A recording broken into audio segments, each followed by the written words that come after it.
এখন ইতিকাফ এটা কিন্তু এত সহজ বিষয় না, কথাগুলো আপনারা বুঝবেন। ইতিকাফ যে আমলটা রমজানের শেষ দশকে, এটা চারটিখানি কথা নয়, সহজ ব্যাপার নয়। কারণ ওয়াকানাল ইনসানু আজুলা, মানুষ বড় তাড়াহুড়া জাতি। মানুষের প্রত্যেকটা কাজ দেখবেন তাড়াহুড়া। আপনারা দেখবেন, লক্ষ্য করবেন, মসজিদে আসলে মানুষ কয়েকটা জায়গার ভিতরে বড় তাড়াহুড়ো করে। যখন গাড়িগুলা অপেক্ষা করলে যখন দেখবেন তাড়াহুড়া, গাড়িতে উঠলে তাড়াহুড়া, ঠিক না? আর মসজিদে আসলেই দেখবেন মুসল্লিদের একটা তাড়াহুড়া। কোন সময় যদি ইমাম সাহেব আধা মিনিট অথবা কয়েক সেকেন্ড যদি লেট করে, তাহলে মুসল্লির মাথা গরম হয়ে যায়, ঠিক কিনা? আর ওই মুসল্লি যখন মসজিদের বাহিরে রাস্তাঘাটে দোকানে হোটেলে আত্মীয় স্বজন বন্ধু বান্ধবের সাথে যখন কথা বলে, ঘন্টার পর ঘন্টা কথা বলে, সময় নষ্ট করে, বহুতার সময় নষ্ট করে, চায়ের দোকানে আড্ডা, এতে সময় নষ্ট হয় না, ঠিক না? এতে সময় নষ্ট হয় না, কোনো কষ্ট হয় না, খুব আরাম লাগে। মসজিদে আসলেই কিন্তু তাড়াহুড়া শুরু হয়ে যায়, আছে কিনা যদি বলে না? এটা আমি বানাইয়া বললাম, মসজিদে আসলেই কিন্তু মাথা গরম হয়ে যায়। বাইরে মা, এখন মানুষ এত ব্যস্ত থাকে, এত ব্যস্ত। এখন একজন মানুষের এত ব্যস্ততা, তার চাকরি, সংসার, সমাজ, তার কত কিছু রেখে সবগুলাকে ফেলে 10 দিনের জন্য সে তার মনটাকে একটা জায়গার ভিতরে বন্দি করে রাখা, তাও মসজিদের ভিতরে, এটা কিন্তু ছোট মোটো বিষয় না, ঠিক না?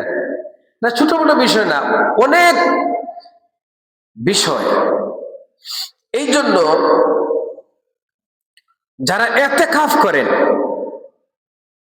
ইতিকাফ যারা মসজিদে এসে যারা হাজিরা দেন, ইতিকাফে যারা আসেন, এরা কিন্তু সব কিছু ছেড়ে দিয়ে, সব কিছুর মায়া, সব কিছু ত্যাগ করে যখন মসজিদে আসে, তখন ওই ইতিকাফকারী বান্দারা তারা যেন আল্লাহ পাককে বুঝাইতে চান, আল্লাহ, রমজান শরীফ তো আমরা শুরু করেছি, রমজান শরীফ শুরু করার সাথে সাথে আল্লাহ তোমার কাছে আমরা আমাদের আমলনামা পেশ করছি, আমরা আমল করছি, প্রতিদিন তোমার কাছে কান্নাকাটি করছি, ইবাদত বন্দেগী করছি, আল্লাহ আমলনামা পেশ করছি, কিন্তু এই আমলনামা আমাদের মন পড়ছে না, আমাদের মনের ভিতরে দুর্বলতা। আল্লাহ আমাদের আমল কবুল হচ্ছে কিনা, আমাদের দোয়া কবুল হচ্ছে কিনা, আল্লাহ মনের ভিতরে শান্তি। কারণ যারা আল্লাহর আশিক হয়ে যায়, আশিক মাসুকের বিষয় কিন্তু আলাদা, ঠিক না? আশিক আর মাসুক, বুঝেন তো? প্রেমিক প্রেমিকা, এই সাবজেক্টটাই কিন্তু আলাদা। প্রেমিক প্রেমিকার সাথে কথা বললে, মোবাইলে কথা বলে তৃপ্তি মিটবে না যতক্ষণ পর্যন্ত না দেখবে। মুসা আলাইহিস সালাম আল্লাহর সাথে কথা বলতেন, একবার নয়, দুইবার নয়, 4500 বার কথা বলেছেন। কথা বলতে বলতে পাগল হয়ে গেছেন, আল্লাহ কথা বলি কিন্তু দেখি না কেন? মুসা আলাইহিস সালাম আল্লাহর কাছে দরখাস্ত করে ফেরবাইলেন, আল্লাহ আমি তোমাকে দেখতে চাই। আল্লাহ বললেন, কখনো দেখতে পারবে না। কারণ যারা আল্লাহর পাগল হয়ে যায়, ওরা কিন্তু আর কোনো কিছুতেই থামবে না। এই জন্য যারা প্রকৃত আল্লাহ প্রেমিক, আল্লাহর পাগল যারা, আল্লাহর আশিক যারা, আল্লাহর ওলি যারা, এরা কোনো সময় জান্নাত কামনা করে না, কথাটা বুঝবেন। আমরা তো সবসময় বলি, আল্লাহ আমাদেরকে জান্নাত দাও, জান্নাত দাও, এটা আমরা চাইবো, যেহেতু জান্নাত চাওয়ার কথা আল্লাহ তাআলা বলেছেন। জান্নাত চাইবো তো জান্নাতুল ফেরদৌস। কোন জান্নাত চাইবো? জান্নাতের সর্বোচ্চ জান্নাত হলো জান্নাতুল ফেরদৌস। আল্লাহ পাক রব্বুল আলামিন বলেন, ইন্নাল্লাযীনা আমানু ওয়া আমিলুস সলিহাতি কানাত লাহুম জান্নাতুল ফিরদাউসি নুজুলা।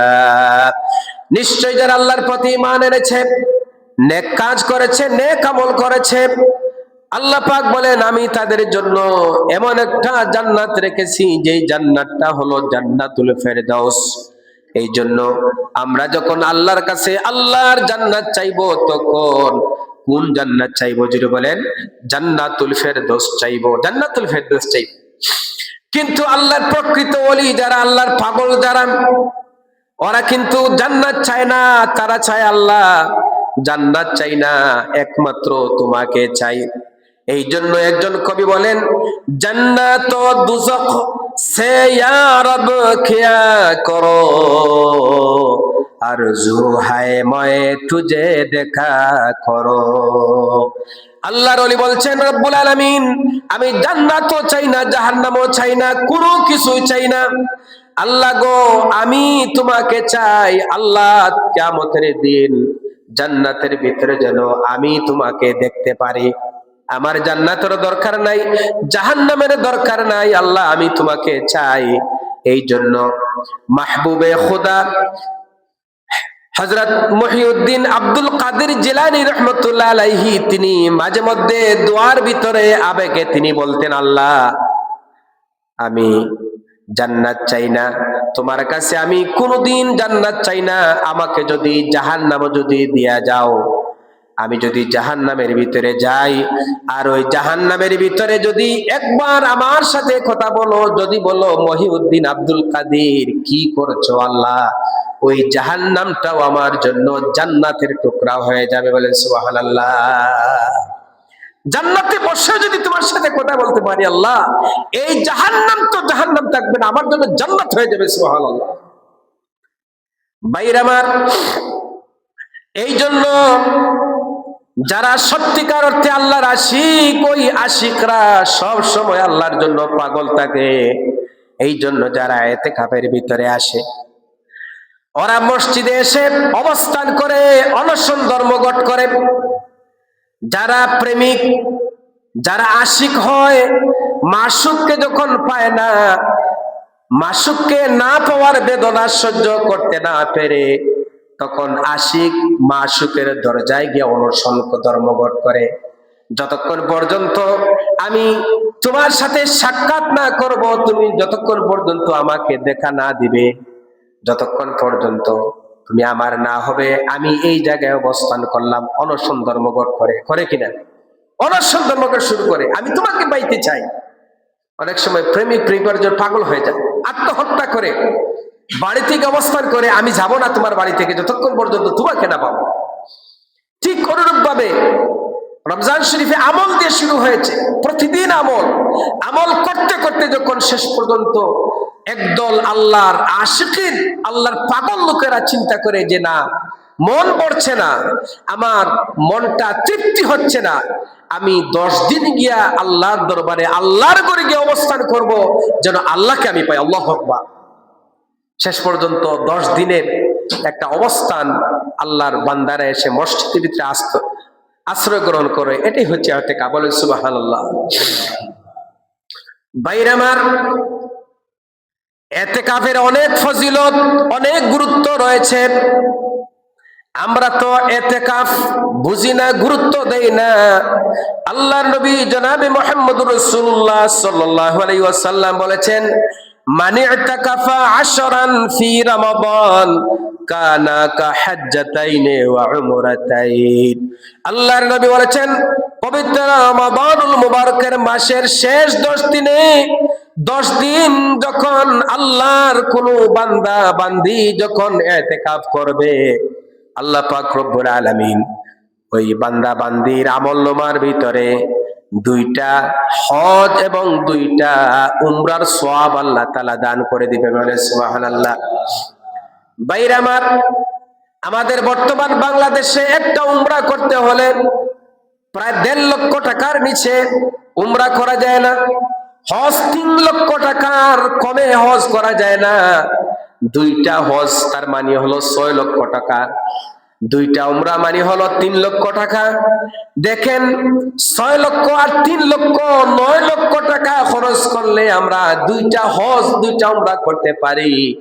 কিন্তু রমজান শরীফের মাসে শেষ দশকে যদি আল্লাহর কোনো বান্দা বান্দি যদি ইতিকাফ করে, তাহলে 6 লক্ষ টাকা খরচ করে আল্লাহর ঘরে হজ আর উমরা করলে যে সওয়াব, বাড়িতে বসে আর মসজিদে এসে যদি আল্লাহর কোন বান্দা বান্দি যদি অবস্থান করে ইতিকাফ করে নেয়, তাহলে 2টা হজ এবং 2টা উমরার সওয়াব আল্লাহ তাআলা আমলনামার ভিতরে দিয়া দেন। বলে সুবহানাল্লাহ।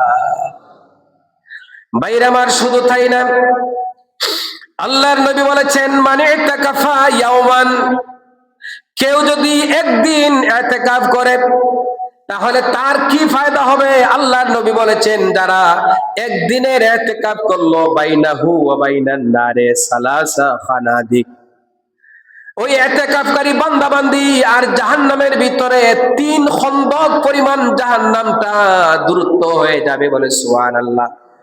3 খন্দক জাহান্নাম থেকে ওই বান্দা বান্দি দূরে থাকবে। আল্লাহু আকবার বলে।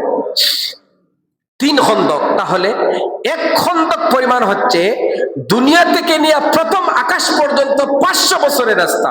কত বছর? 500 বছরের রাস্তা। এটা হচ্ছে আমাদের হিসাব মতো, কিন্তু বিজ্ঞানের ভাষায় 500 বছরের রাস্তা না। এটা তো ব্যাখ্যা দিতে হলে আমার কয়েক ঘন্টার দরকার, সেটা আমি বলবো না, আমি আমার টার্গেটে যেতে পারবো না। 1 খন্দক পরিমাণ দুনিয়া থেকে নিয়ে প্রথম আকাশ, হাদিসে বলা হয়েছে 500 বছরের রাস্তা। তাহলে 3 খন্দক হলো 3 পাশে 15টা খন্দক, ঠিক না? 15 বছর। এখন 15 বছরের রাস্তা একজন মানুষ যদি চলতে শুরু করে, তাহলে 15 বছর যদি চলে, এটা কিন্তু আমাদের হিসাব, কিন্তু বিজ্ঞানে একটা হিসাব আছে, এটা আমি বলবো না, এটা বললে তো সময় যাবে। কারণ একটা জিনিস বুঝাইতে হলে তো না বুঝলে আবার সমস্যা, ঠিক না? আমাদের হিসাবে আমরা বলি 15 বছর যদি কেউ চলে, তাহলে কত দূর যাইতে পারবে, কত মাইল দিতে পারে। ইতিকাফ যারা করবে একদিন যদি ইতিকাফ করে, তাহলে 3 খন্দক অর্থাৎ 15 বছর জাহান্নামের আগুন থেকে, জাহান্নাম থেকে দূরে থাকবে। আল্লাহু আকবার। তাহলে ইতিকাফ করলে লাভ না ক্ষতি? জুড়ে বলেন, জুড়ে বলে, লাভ না ক্ষতি? ভাইরা আমার, বন্ধুরা আমার, মা বোনেরা, মন দিয়ে শুনুন, কান দিয়ে শুনুন, মহব্বতের নিয়তে শুনুন, আমল করার নিয়তে শুনুন। এখন আপনারা প্রশ্ন করতে পারেন, ইতিকাফের কথা আপনি বললেন, ইতিকাফ করলে কি ফায়দা হবে? ইতিকাফ করলে আমাদের কি উপকার হবে? ফজিলতের কথা বললাম, ইতিকাফ করলে কি ফায়দা হবে, কেন ইতিকাফ করব? প্রথম নম্বরে হলো, ইতিকাফ হচ্ছে সুন্নতে মুআক্কাদা। জুড়ে বলেন, সুন্নতে মুআক্কাদা, ফরজে কিফায়ার সমান। ফরজে কিফায়া, সুন্নতে মুআক্কাদা হলো, কেউ যদি সুন্নতে মুআক্কাদা যদি কেউ আদায় না করে, তাহলে তার গুনাহ হবে ফরজের সমান, প্রায় ফরজে কিফায়ার মতো। ফরজে কিফায়া হলো সবার পক্ষ থেকে যদি একজন আদায় করে, তাহলে আদায় হয়ে যাবে জানাজার নামাজ। কেউ যদি আদায় না করে, গুনাহগার হয়ে যাবে। অনেকগুলা মানুষের পক্ষ থেকে যদি কয়েকজন আদায় করে, তাহলে আদায় হয়ে যাবে। ঠিক অনুরূপ ভাবে ইতিকাফ হলো, যদি গ্রামবাসীর, এলাকাবাসীর পক্ষ থেকে যদি ইতিকাফ 1 2 জন যদি আদায় করে, তাহলে সারা গ্রামবাসীর পক্ষ থেকে আদায় হয়ে যাবে। আর যদি কেউ ইতিকাফ না করে, তাহলে সারা গ্রামবাসী গুনাহগার হয়ে যাবে। ভাইরা আমার, এখনো গ্রামগঞ্জে অনেক এলাকার ভিতরে আমি দেখেছি, আমরা ছোটবেলায় দেখেছি, মসজিদে কেউ ইতিকাফে আসে না। এরপরে গ্রামবাসী সবাই মিলিঝিলে কিছু টাকা তুলে একজনকে চুক্তি করে বসাইয়া দেয় যে আপনি এই বছর ইতিকাফ করবেন, আমরা আপনাকে টাকা দিই। চুক্তির ইতিকাফ, এটা গুনাহগার হতে হবে, এটা খামখেয়ালি বিষয় নয়। চুক্তি করে ইতিকাফ, এটা গ্রামগঞ্জে এখনো আছে কোন কোন এলাকায়, আলহামদুলিল্লাহ আমার এই এলাকায় নাই। কথা কি আপনারা বুঝতে পারছেন? কিছু টাকা পয়সা দিয়ে একজনকে ফিট করে দেয়। ভাইরা আমার, এরপরে ইতিকাফের বিষয়টা আমি আরো পরিষ্কার করি। আমরা যারা ইতিকাফ করি, আপনারা লক্ষ্য করে দেখবেন, ইতিকাফ যারা করে বেশি অংশ বয়স্ক মুরব্বী, যারা ওই মুরব্বী মানুষরা কিন্তু ইতিকাফ করে। সংসার ঘরের ভিতরে, বাসায় বয়স্ক মানুষ, ছেলেরা কিছু বুদ্ধি শুদ্ধি করে চিন্তা করলো, বাবা বয়স্ক মানুষ, কাম নাই, বেকার মানুষ, সুতরাং কিছু টাকা পয়সা দিয়া বুঝাইয়া সুঝিয়া মসজিদে ইতিকাফের জন্য পাঠাইয়া দিল। ঠিক কিনা? প্রত্যেকটা মসজিদে আপনারা দেখবেন বয়স্ক মানুষেরা বেশি ইতিকাফ করে। ইয়ং যুবক যারা, তারা ইতিকাফ করে না। তারা মনে করে ইতিকাফ তো আমাদের জন্য না, যারা বেকার মানুষ, যারা অবুঝ বেকার, যারা মানুষ যারা চলতে পারে না, ওরা আগে মসজিদে গিয়ে আল্লাহ আল্লাহ করুক, ওদের জন্য ইতিকাফ। ঠিক কিনা ভাই? অথচ এটা তো শরীয়ত বলে না ইতিকাফ সবার জন্য, সবাই করতে পারে। ঠিক কিনা? আমার মা বোনেরা, আপনারা মনে কিছু নেবেন না। আমার ভাইরা, আমার ছোটবেলা দেখেছি আমাদের মা চাচিরা যারা মহিলারা, ওই মহিলারা বাড়িতে ঘরের কোনায় তারা ইতিকাফ করতেন, কিন্তু আজকাল যুগের মহিলারা কিন্তু ইতিকাফ করে না। ঠিক কিনা? অধিকাংশ এখনকার যুগের মহিলারা কিন্তু ইতিকাফ করেন। আগে আমরা দেখেছি আমাদের মা চাচিরা তারা ইতিকাফ করতেন। ও আমার মা বোনেরা, ইতিকাফের নিয়ত করুন। অনেক সওয়াবের একটি আমল। কে কি বললো না বললো এদিকে তাকাবেন না। আপনার আমল নিয়ে আপনি কবরে যাইতে হবে, আমার আমল নিয়ে আমি কবরে যাইতে হবে। কার আমল কারো উপকারে আসবে না। আমি আমার আমল বাড়াবার জন্য ইতিকাফের নিয়ত করব। এই জন্য পুরুষ, যুবক, যারা সুস্থ, নারী পুরুষ সবাই ইতিকাফ করা দরকার।